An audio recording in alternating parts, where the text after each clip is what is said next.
we get more than 2,000 likes at this videos, we will upload more patriotic news. Unthinkable. Trump gets some tragic news, IT's not good. Donald Trump got some bad news this week when new polls revealed that 43% of Americans strongly disapprove of the job he is doing as president. Daily Mail reported that the latest NBC News SurveyMonkey stated that 54% of Americans generally disapprove of President Trump while only 25% strongly approve of his time in the White House. Another 18% somewhat approve of Trump as a president. 2017.02.2404.52 More conservative blog 58B064E2031 Trump is most popular among white men, with 58% of them supporting him compared to 41% who are against him. 44% of white women and 42% of Latino men also support Trump. Trump reportedly is least popular among black women, with 81% of them disapproving of him and only 14% saying they approve of him. 75% of Hispanic women disapprove of Trump as well. This comes as the mainstream media continues to spread fake news about Trump to try and turn women and minorities against him. Share this story if you are proud to be a Trump supporter. 5.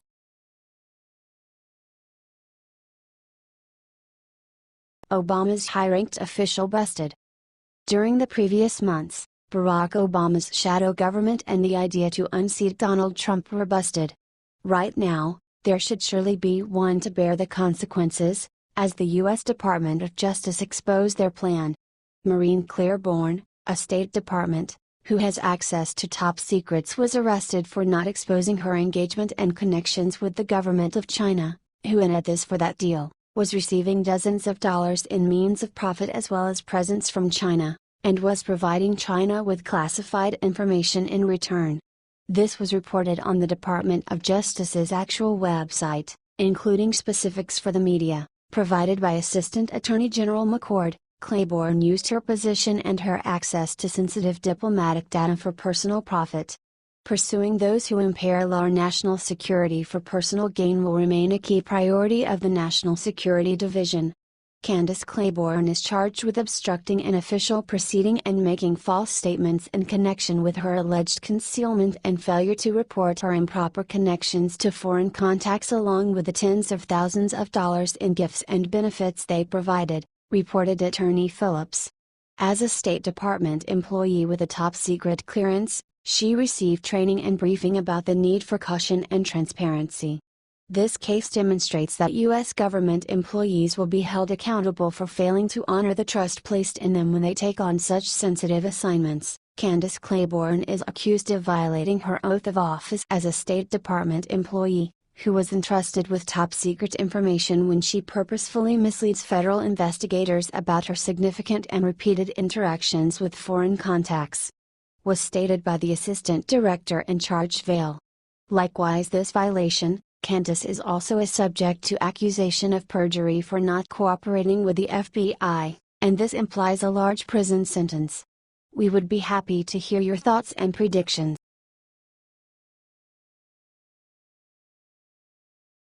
Donald Trump is draining the swamp.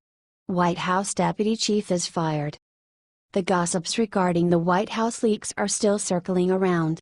These rumors, which represented a national safety threat, were nothing more than #Never Trumpers and the liberals' struggles to discredit our President Donald Trump.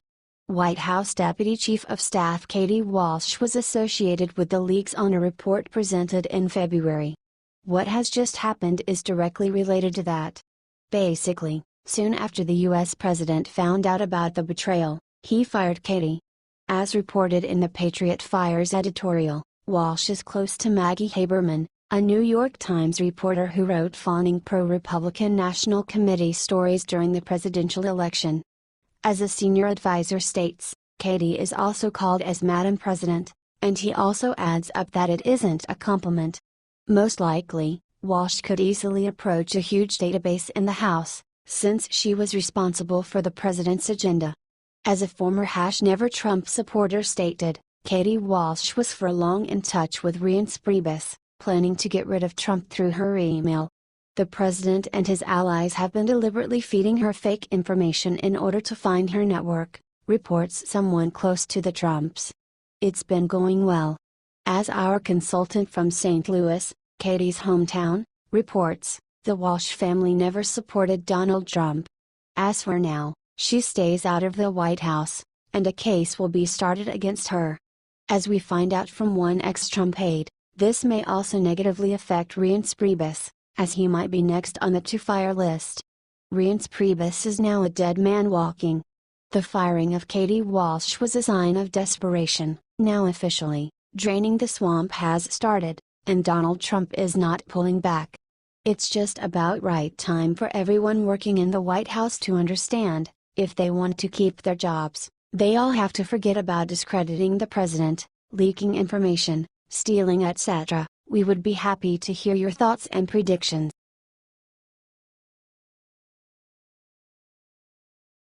Breaking: Secretary Tillerson set to bring the axe down on the State Department. This is huge. Rex Tillerson announced something incredible. Trump's promises for a large government cut are becoming reality. The liberal elites are now in real danger. Their accomplices are going to be fired. Read more below. Secretary of State Rex Tillerson was just caught fulfilling President Donald Trump's mission to reduce the size of the government. He is going to save U.S. taxpayers a ton of money. Heck yes. Cut that government down. The new plan will trim the State Department's budget by 25% and cut its staff by 3%, says the Associated Press. You hear that? That's the sound of the swamp draining, and it sounds good. The majority of the job cuts will happen after people just begin retiring from their posts. The cuts are going to take at least 2 years to happen, according to Bloomberg. Here is what Tillerson had to say about this via NPR. We are undertaking a reorganization of the State Department, but it's not just a collapse of boxes, he said. What we really want to do is examine the process by which the men and women, the career Foreign Service people, the civil servants, our embassies, how they deliver on that mission. Trump is draining the swamp. T. Liberty Writers News. This is the new beginning of the reformated and strong America. They cannot abuse this country anymore. Donald Trump and his team started draining the swamp, and it is a great decision.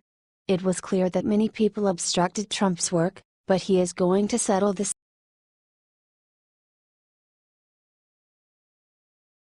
Game changer: Mike Pence makes another amazing announcement. Fatal blow to Democrats. It looks like President Trump is starting to rub off on Vice President Pence. Taking a page out of Trump's playbook, Pence took to Twitter and tweeted a video that completely destroys the left's fake opposition to Neil Gorsuch for Supreme Court. After Trump nominated Gorsuch, Chuck Schumer said he has serious doubts over whether or not Gorsuch is qualified and said he probably will not vote for him. But Schumer just got exposed by Pence. In 2006, he voted to approve Gorsuch in the Senate. Pence tweeted the 2006 video of Chuck Schumer voting for Gorsuch, and the Democratic Party unanimously approving him. Here is the video of 2006 where 45 Democrats helped unanimously confirm Neil Gorsuch, INCL. @SenseHumor, and Obama, pic.twitter.com/YH7SOIOTA, the Vice President, @Mike Pence, February 1, 2017, how do they come back from they? The answer is, they can't. You just got caught loving the guy, you can't act like you hate him now. But they will, and they'll embarrass themselves. Before Trump even announced his nominee for Supreme Court, the left was already against him. They had pre-made protest signs with every possible candidate that Trump could have nominated. What do you think about this? Let us know in the comments below and share this everywhere to help us expose the lying Democrats. The Vice President, @Mike Pence, February 1, 2017, how do they come back from they? The answer is, they can't. You just got caught loving the guy, you can't act like you hate him now. But they will, and they'll embarrass themselves. Before Trump even announced his nominee for Supreme Court, the left was already against him. They had pre-made protest signs with every possible candidate that Trump could have nominated. What do you think about this? Let us know in the comments below and share this everywhere to help us expose the lying Democrats.